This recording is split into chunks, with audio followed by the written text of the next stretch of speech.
ಓಂ ಅಹಂ ರುದ್ರೇಭಿರ್ವಸುಭಿಶ್ಚರಾಮ್ಯಹಮಾದಿತ್ಯೇರುತ ವಿಶ್ವದೇವೈಃ ಅಹಂ ಮಿತ್ರಾವರುಣೋ ಬಾಭಿರ್ಮ್ಯಹಮಿಂದ್ರಾಗ್ನಿ ಅಹಮಶ್ವಿನೋ ಭಾ.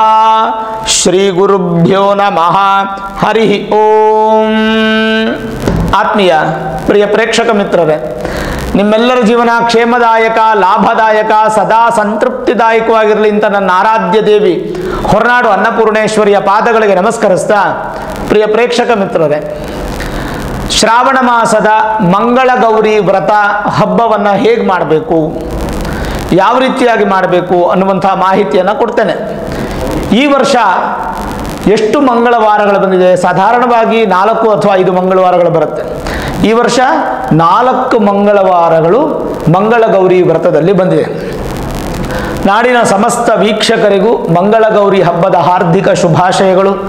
ಮಂಗಳ ಗೌರಿ ಹಬ್ಬ ಯಾಕೆ ಮಾಡಬೇಕು ಅಂತಂದರೆ, ಮನೆಯಲ್ಲಿ ಸಾವು ನೋವುಗಳು, ಅಕಾಲಿಕ ಮರಣಗಳು ಆಗದೇ ಇರಲಿ, ಭಗವಂತ ಕೊಟ್ಟಿರ್ತಕ್ಕಂಥ ಪೂರ್ಣಾಯುಷ್ಯವನ್ನು ಸಂಪೂರ್ಣವಾಗಿ ಅನುಭವಿಸಲಿ ಅನ್ನುವಂಥ ಉದ್ದೇಶಕ್ಕೆ ಮನೆಗೆ ವಿವಾಹವಾಗಿ ಬಂದಂಥ ಹೆಣ್ಣುಮಗಳು ಅಂದರೆ ಸೊಸೆಯಾಗಿ ಬರ್ತಾಳಲ್ಲ ಮನೆಗೆ, ತನ್ನ ಗಂಡನ ದೀರ್ಘಾಯುಷ್ಯ ಯೋಗಕ್ಕಾಗಿ, ಹಾಗೆ ಮನೆಯಲ್ಲಿ ಧನ ಧಾನ್ಯ ಮತ್ತು ಸಂತಾನ ವೃದ್ಧಿಗಾಗಿ ಮಾಡುವಂತಹ ವಿಶೇಷವಾದಂಥ ವ್ರತ. ಸರಿ, ಹಾಗಾದರೆ ಶ್ರಾವಣ ಮಾಸದಲ್ಲಿ ಬರುವಂತಹ ಎಲ್ಲ ಮಂಗಳವಾರನೂ ಈ ವ್ರತವನ್ನು ಮಾಡಬೇಕು. ಮದುವೆಯಾದ ಮುತ್ತೈದೆಯರು ಖಂಡಿತ ಮಾಡಲೇಬೇಕು. ಈ ಬಾರಿ 4 ಮಂಗಳವಾರಗಳು ಬಂದಿದೆ. 8ನೇ ತಿಂಗಳು ಅಂದರೆ ಆಗಸ್ಟ್ ತಿಂಗಳು 6ನೇ ತಾರೀಕು ಮೊದಲನೇ ಮಂಗಳಗೌರಿ, 2ನೇದು ಆಗಸ್ಟ್ 13ನೇ ತಾರೀಕು 2ನೇ ಮಂಗಳಗೌರಿ, ಆಗಸ್ಟ್ 20ನೇ ತಾರೀಕು 3ನೇ ಮಂಗಳಗೌರಿ, ಆಗಸ್ಟ್ 27ನೇ ತಾರೀಕು 4ನೇ ಮಂಗಳಗೌರಿ ವ್ರತ. 4 ವಾರ ಬಂದಿರೋದ್ರಿಂದ ಚಾಚು ತಪ್ಪದೆ ಈ ವ್ರತವನ್ನು ಮಾಡಬೇಕು. ಗಂಡನ ಆಯುಷ್ಯ, ಆರೋಗ್ಯ, ಧನಧಾನ್ಯ ವೃದ್ಧಿ ಎಲ್ಲವನ್ನ ಕೊಡುವಂಥವಳು ಆ ಮಂಗಳಗೌರಿ ದೇವಿ. ಮಂಗಳಗೌರಿ ಅಂದರೆ ಯಾರು? ನಾವು ಮಂಗಳಾದೇವಿ ಶಕ್ತಿಪೀಠ ಇದೆಯಲ್ಲ, ಆ ಶಕ್ತಿಪೀಠನೇ ಮಂಗಳಗೌರಿ ಅಂತ ನೆನೆಬಾರದು, ಅದು ಶಕ್ತಿಪೀಠ. ಮಂಗಳಾದೇವಿ ಅಂತಂದರೆ ಗೌರಿ ಅಂತ ಹೇಳ್ತೀವಿ ನಾವು, ಅಂದರೆ ಪಾರ್ವತಿ. ಸರಿ, ಹೇಗೆ ಮಾಡಬೇಕು? ಮಾಮೂಲಿಯಾಗಿ ಹಬ್ಬದ ವಾತಾವರಣ, ಮನೆ ಮುಂದೆ ಸಾರಿಸಿ ಗುಡಿಸಿ ರಂಗೋಲಿ ಹಾಕಿ ಹೊಸಲು ಪೂಜೆ ಮಾಡಿ ಹೊಸಲು ಅರಶಿನ ಕುಂಕುಮ ಇಟ್ಟು ತೋರಣವನ್ನು ಕಟ್ಟಿ ದೇವ್ರ ಮನೆ ಶುದ್ಧಿ ಮಾಡಿಕೊಂಡು, ದೇವ್ರ ಮನೆಯಲ್ಲಿ ಅಥವಾ ದೇವ್ರ ಮನೆ ಮುಂದೆ ಅಥವಾ ಅಕ್ಕಪಕ್ಕದಲ್ಲಿ ಎಲ್ಲಿ ಅನುಕೂಲ ಇದೆಯೋ ಆ ಜಾಗದಲ್ಲಿ ಒಂದು ಪೀಠವನ್ನು ಹಾಕಿ, ಪೀಠಕ್ಕೆ ಅಷ್ಟದಳ ರಂಗೋಲಿಯನ್ನು ಹಾಕಿ, ಅದ್ರ ಮೇಲೆ ಒಂದು ತಟ್ಟೆ ಅಥವಾ ಬಾಳೆ ಎಲೆ ಇಟ್ಟು ಅಕ್ಕಿಯ ರಾಶಿಯನ್ನು ಹಾಕಿ ಕಲಶವನ್ನು ಇಡಬೇಕು. ಕಲಶ ಕತ್ತಿಗೆ ಅಂದರೆ ಕುಂಭದ ಕತ್ತಿಗೆ ಅರಿಶಿಣದ ಕೊಂಬಿನ ದಾರವನ್ನು ಕಟ್ಟಬೇಕು. ಕಲಶಕ್ಕೆ ನೀರು ಹಾಕಿ ಒಂದು ಚಿಲ್ಲರೆ ಕಾಯಿನು, ಬಂಗಾರದ ನಾಣ್ಯ ಅಥವಾ ಬೆಳ್ಳಿ ನಾಣ್ಯ ಯಾವ್ದಾದ್ರು ಇದ್ದರೆ ಹಾಕುವಂಥದ್ದು ಹಾಕಿ, ವಿಳ್ಳೆದೆಲೆ ಅಥವಾ ಮಾವಿನೆಲೆ ಇಟ್ಟು ತೆಂಗಿನಕಾಯಿನ ಇಟ್ಟು ತೆಂಗಿನಕಾಯಿನ ಅಲಂಕಾರ ಮಾಡಿ, ಸೀರೆ ಕಟ್ಟುವಂಥವ್ರು ಸೀರೆ ಕಟ್ಟಬಹುದು ಅಥವಾ ಬ್ಲೌಸ್ ಪೀಸ್ ಹಾಕಿ ವಿಶೇಷವಾಗಿ ಹೂವಿನ ಅಲಂಕಾರ ಎಲ್ಲ ಮಾಡಿಸಿ, ಮನೆಯಲ್ಲಿ ಬಂಗಾರ ಇತ್ಯಾದಿಗಳು ಇಟ್ಕೊಂಡಿರ್ತಾರೆ ಅಲಂಕಾರದ ವಸ್ತುಗಳು, ಅದೆಲ್ಲ ತಾಯಿಗೆ ಹಾಕಿ ಅಲಂಕಾರ ಮಾಡ್ಕೋಬೇಕು. ಅಲಂಕಾರ ಮಾಡಿಕೊಂಡು ನೈವೇದ್ಯಕ್ಕೆ ಹೋಳಿಗೆ, ಚಿಗಳಿ, ತಂಬಿಟ್ಟು ಮತ್ತು ಉಪ್ಪಿಲ್ಲದೆ ಇರತಕ್ಕಂಥ ಬಗೆ ಬಗೆಯಾದ ಅನ್ನ ಅಂದರೆ ಚಿತ್ರಾನ್ನ, ಆಮೇಲೆ ಕೊಬ್ಬರಿ ಅನ್ನ, ಮೊಸರನ್ನ, ಈ ಥರದ್ದೆಲ್ಲ ವ್ಯವಸ್ಥೆ ಮಾಡಿಟ್ಕೊಂಡು ಮಡಿಯಿಂದ ಈ ವ್ರತವನ್ನು ಮಾಡಬೇಕು. ವ್ರತಮಾಲಿಕಾ ಪುಸ್ತಕ ಅನ್ನುವಂಥ ಪುಸ್ತಕದಲ್ಲಿ ಈ ವ್ರತದ ಬಗ್ಗೆ ಸವಿಸ್ತಾರವಾಗಿದೆ. ಆ ಸವಿಸ್ತಾರವಾಗಿರ್ತಕ್ಕಂಥ ವಿಚಾರವನ್ನು ತಿಳ್ಕೊಂಡು ನೀವು ವ್ರತವನ್ನು ಮಾಡಬಹುದು. ಸರಿ, ಮೊದಲಿಗೆ ಗಣಪತಿಯ ಪೂಜೆಯನ್ನು ಮಾಡಿ, ಮನೆ ದೇವರನ್ನು ಪ್ರಾರ್ಥನೆ, ಗುರುಗಳನ್ನು ಪ್ರಾರ್ಥನೆ ಮಾಡಿಕೊಂಡು ಗಣಪತಿ ಪೂಜೆಯನ್ನು ಮಾಡಿ, ಗಣಪತಿಗೆ ನೈವೇದ್ಯ ಮಾಡಿ, ತದನಂತರ ವಿಶೇಷವಾಗಿ ಮಂಗಳ ಗೌರಿ ವ್ರತವನ್ನು ಮಾಡಬೇಕು. ಮಂಗಳ ಗೌರಿಯನ್ನು ಆರಾಧನೆ ಮಾಡಿ, ಓಂ ಗೌರಿ ಮಿಮಾಯ ಸಲಿಲಾನಿತ ಕ್ಷತ್ಯೇಕಪದಿ ದ್ವಿಪದಿ ಸಾ ಚತುಷ್ಪದಿ ಅಷ್ಟಾಪದಿ ನವಪದಿ ಬಭೂವುಷಿ ಸಹಸ್ರಾಕ್ಷರ ಪರಮೇ ವ್ಯೋಮನ್ ಮಂತ್ರವನ್ನು ಹೇಳಿ ಗೌರಿಯನ್ನು ಆವಾಹನೆ ಮಾಡಿ, ಅಥವಾ ಮಂತ್ರ ಇಲ್ಲದಂತೂ ಭಕ್ತಿಯಿಂದ ಮಾಡಬಹುದು. ಆವಾಹನೆ, ಸ್ಥಾಪನೆ, ಸನ್ನಿಧಾನ, ಸನ್ನಿರೋಧನ, ದಿಗ್ಬಂಧನ, ಅವಕುಂಠನ, ಧೇನು, ತಾಳತ್ರಯ, ಯೋನಿ ಮುದ್ರಾಹ ಪ್ರದರ್ಶನ ಅಂಥೇಳಿ ಆ ತಾಯಿಯನ್ನು ಆರಾಧನೆಯನ್ನು ಮಾಡುವಂಥದ್ದು. ಆವಾಹನೆ ಮಾಡಿ ಪಾದ್ಯ, ಅರ್ಘ್ಯ, ಆಚಮನಗಳನ್ನು ಕೊಟ್ಟು ಪ್ರೋಕ್ಷಣೆ, ಶುದ್ಧ ನೀರಿನಿಂದ, ಹಾಲಿನಿಂದ ಮತ್ತು ನೀರಿನಿಂದ ಪ್ರೋಕ್ಷಣೆ ಮಾಡಿ, ವಿಶೇಷವಾಗಿ ಗೆಜ್ಜೆ ವಸ್ತ್ರವನ್ನು ಸಮರ್ಪಣೆ ಮಾಡಿ, ಅರಿಶಿಣ ಕುಂಕುಮಗಳನ್ನು ಸಮರ್ಪಣೆ ಮಾಡಿ, ಹೂವಿನ ಹಾರವನ್ನು ಹಾಕಿ ಹೂವಿನಿಂದ ಅಷ್ಟೋತ್ತರ ಮತ್ತು ಕುಂಕುಮದಿಂದ ಅಷ್ಟೋತ್ತರ ಪೂಜೆಯನ್ನು ಮಾಡುವಂಥದ್ದು. ಅಷ್ಟೋತ್ತರ ನಿಮಗೆ ಬರುತ್ತೆ. ನೀವು ಗೌರಿ ಅಷ್ಟೋತ್ರ ಅಂತ ನೀವು PDF ಡೌನ್ಲೋಡ್ ಮಾಡ್ಕೋಬೋದು, ಅಥವಾ ಪುಸ್ತಕದಲ್ಲಿರುತ್ತೆ. ಗೌರಿ ಅಷ್ಟೋತ್ರವನ್ನು ನೀವು ವಿಶೇಷವಾಗಿ ಮಾಡ್ಬೋದು. ಇಲ್ಲಾಂದರೆ ಲಲಿತಾ ಅಷ್ಟೋತ್ರ ಅಂತ ಬರುತ್ತೆ. ಕಷ್ಟ ಆದರೂ ನಿಮ್ಗೇನಾದರೂ ಅದ್ರದ್ದು ಆಸೆ ಇತ್ತು, ನನಗೆ ಬರುತ್ತೆ ಗುರುಗಳೇ ಅಂತಂದರೆ ಲಲಿತಾ ಅಷ್ಟೋತ್ರ ತುಂಬ ಚೆನ್ನಾಗಿದೆ. ಓಂ ರಜತಾಚಲ ಶೃಂಗಾಗ್ರ ಮಧ್ಯಸ್ಥಾಯೈ ನಮೋ ನಮಃ, ಹಿಮಾಚಲ ಮಹಾವಂಶ ಪಾವನಾಯೈ ನಮೋ ನಮಃ. ಹೀಗೆ ತುಂಬ ಕಷ್ಟವಾದಂಥ ಅಷ್ಟೋತ್ರ. ಸಾಧ್ಯವಾದರೆ ಲಲಿತಾ ಅಷ್ಟೋತ್ರ ಮಾಡಿ, ಇಲ್ಲಂದರೆ ಗೌರಿ ಅಷ್ಟೋತ್ರನೇ ಸಿಗುತ್ತೆ. ಗೌರಿ ನಮಃ, ಮಹಾಗೌರಿ ನಮಃ ಅಂತ ಅಷ್ಟೋತ್ರ ಸಿಗುತ್ತೆ. ಅಷ್ಟೋತ್ರ ಆದಮೇಲೆ ಗಂಧದ ಕಡ್ಡಿ ಹಚ್ಚಿ ಧೂಪದೀಪ ಮಾಡಿ, ತದನಂತರ ನೈವೇದ್ಯವನ್ನು ಮಾಡಿ, ಹಣ್ಣು ಕಾಯಿ ಇತ್ಯಾದಿಗಳೆಲ್ಲವನ್ನು ಇಟ್ಟು ನೈವೇದ್ಯವನ್ನು ಮಾಡಿ, ಮಂಗಳಾರತಿಯನ್ನು ಮಾಡಿ ಆ ದೇವಿಗೆ ಪ್ರಾರ್ಥನೆಯನ್ನು ಮಾಡುವಂಥದ್ದು. ಪ್ರಾರ್ಥನೆಯನ್ನು ಮಾಡಿ ಪ್ರದಕ್ಷಿಣೆ ನಮಸ್ಕಾರವನ್ನು ಮಾಡುವಂಥದ್ದು. ಅದಾದಮೇಲೆ ಮುತ್ತೈದೆಯನ್ನು ಕರೆಸಿ ಮುತ್ತೈದೆಗೆ ಅರಿಶಿಣ ಕುಂಕುಮವನ್ನು ಕೊಡುವಂಥದ್ದು. ಅರಿಶಿಣ ಕುಂಕುಮವನ್ನು ಕೊಟ್ಟು ಅವರಿಗೆ ಬ್ಲೌಸ್ ಪೀಸು ಅಥವಾ ನಿಮ್ಮ ಶಕ್ತಿಯಾನುಸಾರ ಕೊಟ್ಟು ಅವರಿಂದ ಆಶೀರ್ವಾದವನ್ನು ಪಡ್ಕೊಳ್ಳುವಂಥದ್ದು. ಅದಾದಮೇಲೆ 2 ದೀಪಗಳನ್ನು ಹಚ್ಚಿ ಕೆಂಪು ಆರತಿ ಮಾಡಿಕೊಂಡು ಆ ದೇವಿಗೆ ಕೆಂಪು ಆರತಿಯನ್ನು ಮಾಡುವಂಥದ್ದು. ಮಂಗಳಗೌರಿ ಕಲಶಕ್ಕೆ ಕೆಂಪು ಆರತಿಯನ್ನು ಮಾಡಿ ತಾಯಿಯನ್ನು ಪ್ರಾರ್ಥನೆ ಮಾಡಿಕೊಳ್ಳೋದು. ತದನಂತರ ಕಥೆಯನ್ನು ಓದಬೇಕು. ಕಥೆಯನ್ನು ಓದಬೇಕಾದ್ರೆ ಕ್ರಮ ಆ್ಯಕ್ಚುಯಲ್ ನಿಜ ಕ್ರಮ ಏನು ಗೊತ್ತಾ? ದೊಡ್ಡ ಮುತ್ತೈದೆ ತಾಯಿ ಅಥವಾ ಅತ್ತೆ ಅಥವಾ ಯಾರಾದರೂ ದೊಡ್ಡ ಮುತ್ತೈದೆ, ಇದು ಯಾರು ಮಂಗಳಗೌರಿ ವ್ರತ ಮಾಡ್ತಿರ್ತಾರೋ ಮುತ್ತೈದೆ, ಆ ಮುತ್ತೈದೆಗೆ ತಲೆ ಬಾಚಬೇಕು. ತಲೆ ಬಾಚಿ ಕ್ಲೀನಾಗೆ ಕತೆ ಮುಗಿಯೋವರೆಗೂ ಜಡೆಯನ್ನು ಎಣೆದು ಮಲ್ಲಿಗೆ ಹೂವನ್ನು ಆ ಜಡೆಗೆ ಇಟ್ಟು ಕೊನೆಯದಾಗಿ ವಿಶೇಷವಾಗಿ ಆ ಮಂಗಳಗೌರಿಗೆ ಪ್ರಾರ್ಥನೆಯನ್ನು ಮಾಡಬೇಕು. ಅಂದರೆ ಮೊದಲಿಗೆ ಜಡೆಯನ್ನು ಹಾಕ್ಕೊಂಡೇ ಪೂಜೆ ಮಾಡಿರಬೇಕು. ತದನಂತರ ಮತ್ತೆ ಈ ಕಥೆ ಮುಗಿಯೋವರೆಗೂ ಜಡೆಯನ್ನು ಹಾಕಿ ಜಡೆ ಎಣೆದು ಅದಕ್ಕೆ ಹೂವನ್ನು ಮುಡಿಸುವಂಥದ್ದು. ಅದಾದಮೇಲೆ ಗಂಡನಿಗೆ ವಿಶೇಷವಾಗಿ ನಮಸ್ಕಾರವನ್ನು ಮಾಡಿ ಆಶೀರ್ವಾದ ತಗೊಳ್ಳುವಂಥದ್ದು ಪದ್ಧತಿ. ಹಾಗಾದರೆ ಏನು ಈ ಕಥೆ ವೃತ್ತಾಂತ? 2 ಬಗೆಯಾದ ಕಥೆ ವೃತ್ತಾಂತ ಇದೆ ಪುರಾಣದಲ್ಲಿ. ಒಂದು ವೈಶ್ಯ ದಂಪತಿಗಳಿಂದ ಪ್ರಾರಂಭ ಆಗುತ್ತೆ, ಇನ್ನೊಂದು ರಾಜ ದಂಪತಿಗಳಿಂದ ಪ್ರಾರಂಭ ಆಗುತ್ತೆ. ಪೂರ್ವದಲ್ಲಿ ಮಾಹಿಷ್ಮತಿ ಅನ್ನುವಂಥ ಒಂದು ಮಹಾರಾಜ್ಯ ಇರುತ್ತೆ. ಆ ರಾಜ್ಯದಲ್ಲಿ ಜೈಪಾಲ ರಾಜ ಪ್ರಜಾಪಾಲನೆ ಮಾಡ್ತಾ ಇರ್ತಾನೆ. ಆ ದಂಪತಿಗಳಿಬ್ಬರು ಅಂದರೆ ಗಂಡ ಹೆಂಡತಿ ರಾಜ ರಾಣಿ ಇಬ್ಬರು ಕೂಡ ತುಂಬ ಚೆನ್ನಾಗಿ ಪರಿಪಾಲನೆ ಮಾಡ್ತಾ ಇರ್ತಾರೆ. ಪ್ರಜೆಗಳೆಲ್ಲ ತುಂಬ ಚೆನ್ನಾಗಿರ್ತಾರೆ, ಸಂತೋಷವಾಗಿರ್ತಾರೆ. ಎಲ್ಲರ ಮನಸ್ಸಲ್ಲೂ ಕೂಡ ಎಲ್ಲರ ಮನೆಯಲ್ಲೂ ಕೂಡ ಸಂತೋಷ ಅನ್ನುವಂಥದ್ದು ಆ ರಾಜ್ಯದಲ್ಲಿ ತುಂಬಿ ತುಳುಕಾಡ್ತಾ ಇರುತ್ತೆ. ಅಂಥ ಸಂದರ್ಭದಲ್ಲಿ ರಾಜನಿಗೆ ಮತ್ತು ರಾಣಿಗೆ ಮಾತ್ರ ದುಃಖ. ಯಾಕೆಂದರೆ ಅವ್ರಿಗೆ ವಯಸ್ಸಾಗ್ತಾ ಆಗ್ತಾ ಒಂದು ದಿನ ಮರಣ ಹೊಂದಲೇಬೇಕು. ಮರಣ ಹೊಂದಬೇಕು ಅಂತಂದರೆ ಅದಾದಮೇಲೆ ಆ ಸ್ಥಾನವನ್ನು ತುಂಬಲಿಕ್ಕೆ ಮಗ ಬೇಕಲ್ವಾ? ಅವ್ರಿಗೆ ಸಂತಾನ ಇರಲ್ಲ, ಗಂಡು ಮಕ್ಕಳಿರಲ್ಲ, ಹೆಣ್ಣು ಮಕ್ಕಳಿರಲ್ಲ, ಸಂತಾನನೇ ಇರಲ್ಲ. ಆವಾಗ ರಾಜ ಬಹಳ ದುಃಖವಾಗಿರ್ತಾನೆ. ಆದರೂ ಕೂಡ ಪ್ರಜೆಗಳ ಸುಖದಲ್ಲಿ ಖುಷಿಯನ್ನು ಕಾಣ್ತಾ ಇರ್ತಾನೆ. ಸರಿ, ಎಷ್ಟೋ ಪೂಜೆಗಳನ್ನು ಮಾಡ್ತಾರೆ, ಯಜ್ಞ ಯಾಗಾದಿಗಳನ್ನು ಮಾಡ್ತಾರೆ, ದಾನ ಧರ್ಮಾದಿಗಳನ್ನು ಮಾಡ್ತಾರೆ. ಏನು ಮಾಡಿದ್ರು ಸಂತಾನ ಅನ್ನುವಂಥದ್ದು ಪ್ರಾಪ್ತಿಯಾಗಲ್ಲ. ಹೀಗೆ ಪರಮೇಶ್ವರನ ಸ್ಮರಿಸ್ತಾ ಇರ್ತಾರೆ, ಪರಮೇಶ್ವರನ ಆರಾಧಕರಾಗಿರ್ತಾರೆ. ಒಂದು ದಿನ ಒಂದು ವೃದ್ಧ ಬ್ರಾಹ್ಮಣ ಅಂದರೆ ವಯಸ್ಸಾದ ಬ್ರಾಹ್ಮಣ ಭಿಕ್ಷುಕನ ಥರ ವೇಷ ಹಾಕ್ಕೊಂಡು ಆ ಪರಮೇಶ್ವರ ಭಿಕ್ಷೆಗೆ ಬರ್ತಾನೆ. ಅರಮನೆಗೆ ಮುಂದೆ ಬಂದು ಭವತಿ ಭಿಕ್ಷಾಂದೇಹಿ ಭವಾನ್ ಭಿಕ್ಷಾನ್ ದಧಾತು ಅಂತ ಕೇಳ್ತಾನೆ. ರಾಣಿ ಭಿಕ್ಷೆ ತರೋಷ್ಟೊತ್ತಿಗೆ ಹೊರಟೋಗ್ಬಿಡ್ತಾನೆ. ಮೊದಲನೇ ದಿನನೂ ಹಾಗೆ ಆಗುತ್ತೆ, 2ನೇ ದಿನನೂ ಹಾಗೆ ಆಗುತ್ತೆ.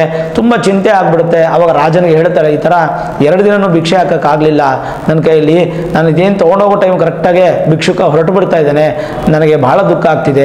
ಹಾಗಾದರೆ ಒಂದು ಕೆಲಸ ಮಾಡು ರಾಣಿ, ಒಂದು ಮೊರದ ತುಂಬ ಚಿನ್ನದ ನಾಣ್ಯಗಳನ್ನು ಇಟ್ಕೊಂಡು ಕಾಯ್ತಾ ಇರು. ನಾಳೆ ಆ ಭಿಕ್ಷುಕ ಬರೋ ಸಮಯದಲ್ಲಿ ಸೀದಾ ಆ ಭಿಕ್ಷುಕ ಬಂದು ಕೂಡಲೇ ಇಮಿಡಿಯೇಟಾಗಿ ಆ ಒಂದು ಚಿನ್ನದ ನಾಣ್ಯಗಳನ್ನು ಜೋಳಿಗೆಗೆ ಹಾಕ್ಬಿಡು, ಭಿಕ್ಷೆ ಜೋಳಿಗೆಗೆ ಹಾಕ್ಬಿಡು ಅಂತ ಹೇಳ್ತಾನೆ. ಅದೇ ಥರ ರಾಣಿ ಪತಿವಾಕ್ಯ ಅಲ್ವಾ, ಪರಿಪಾಲನೆ ಮಾಡಬೇಕು. ಎಲ್ಲ ತೊಗೊಂಡು ರೆಡಿಯಾಗಿರ್ತಾಳೆ. ಭಿಕ್ಷುಕ ಬರುವಂಥ ಸಮಯ ಕರೆಕ್ಟಾಗಿ ಬಂದ್ಬಿಡ್ತಾಳೆ.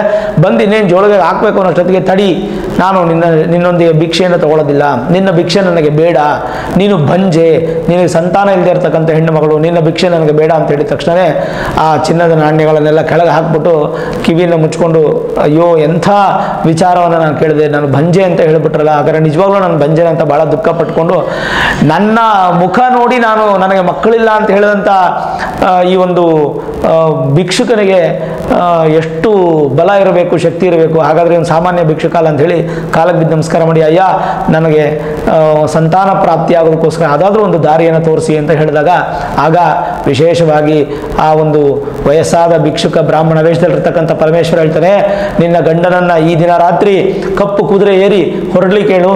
ಆ ಕಪ್ಪು ಕುದುರೆ ಪ್ರಯಾಣ ಮಾಡುತ್ತೆ. ಆ ಕಪ್ಪು ಕುದುರೆ ಎಲ್ಲಿ ನಿಲ್ಲುತ್ತೋ ಆ ಜಾಗದಲ್ಲಿ ಆ ಭೂಮಿಯನ್ನು ಅಗದ್ರೆ ಒಂದು ಅದ್ಭುತವಾದ ಭವಾನಿ ದೇವಾಲಯ ಸಿಗುತ್ತೆ. ಆ ದೇವಸ್ಥಾನದ ತೆಗೆದು ಪೂಜೆ ಮಾಡಿದ್ರೆ ಖಂಡಿತ ನಿನ್ನ ಸಂತಾನ ಪ್ರಾಪ್ತಿ ಆಗುತ್ತೆ ಅಂತ ಹೇಳಿದಾಗ ತುಂಬ ಸಂತೋಷ ಪಡ್ತಾರೆ. ನಿನಗೆ ಮಕ್ಕಳಾದ್ಮೇಲೆ ನಾನು ಬಂದು ಭಿಕ್ಷೆ ತಗೊಳ್ತೇನೆ ಅಂತ ಹೇಳಿ ಆ ಬ್ರಾಹ್ಮಣ ಹೊರಟು ಹೋಗ್ತಾನೆ.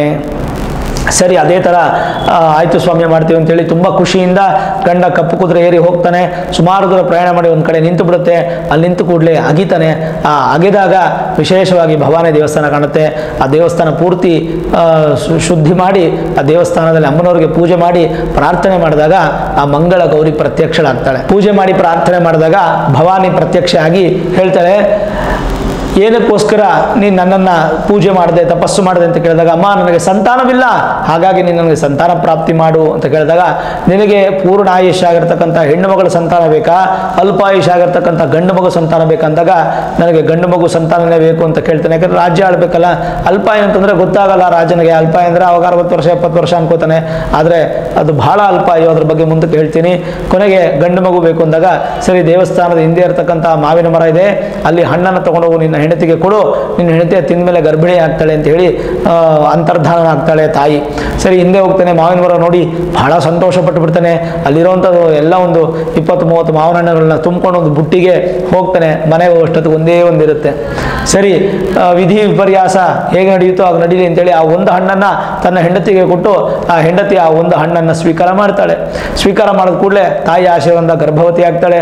9ನೇ ತಿಂಗಳಲ್ಲಿ ವಿಶೇಷವಾಗಿ ಪುತ್ರನಿಗೆ ಜನನವನ್ನು ಕೊಡ್ತಾಳೆ. ವಿಶೇಷವಾಗಿ ಆ ಪುತ್ರನ ಜನನ ಕೊಟ್ಟಾಗ ಶಿವಧರ್ಮ ಅನ್ನುವಂಥ ಹೆಸರಿನಿಂದ ನಾಮಕರಣ ಆಗುತ್ತೆ ಆ ಗಂಡು ಮಗುಗೆ. ಶಿವಧರ್ಮ ವಿಶೇಷವಾಗಿ ಆ ಒಂದು ಬಾಲ್ಯವನ್ನು ಬಹಳ ಬಲಿಷ್ಠವಾಗಿ ಪಡಿತಾನೆ.